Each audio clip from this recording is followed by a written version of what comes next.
Hello again, I'm Stephen Jerome, and I'm going to continue reading from The London Year, my third novel. This is part 47.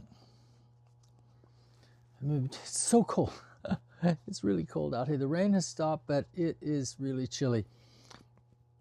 Tess's evening hours could be irregular, so meeting for lunch in Knightsbridge was our good second option.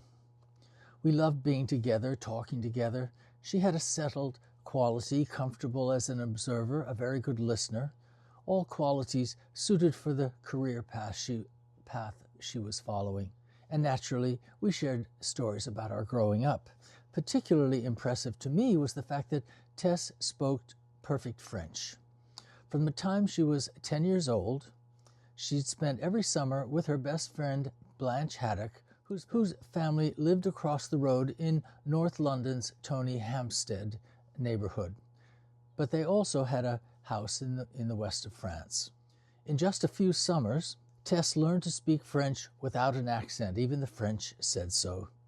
In her late teens, she'd worked several summers as an au pair in Paris, hired by some wealthy families to take care of their very young children.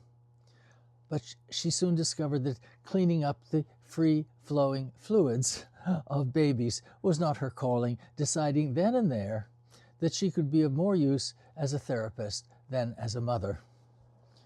More interesting, she said, was a view into the world of the very rich.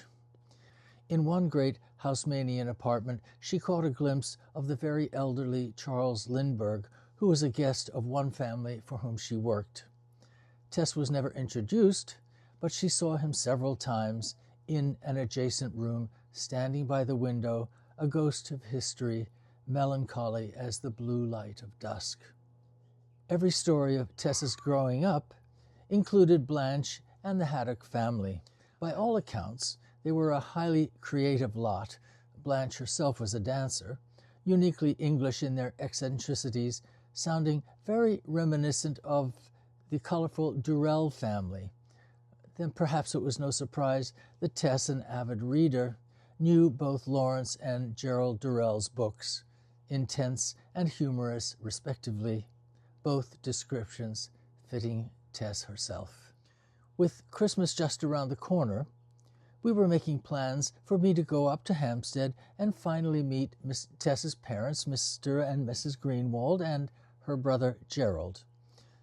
The visit would naturally include popping over to meet Blanche and her family. I looked forward to all of it. After lunch in Knightsbridge, we might also stroll back to Harrods, so Tess could do a little grocery shopping in the food halls.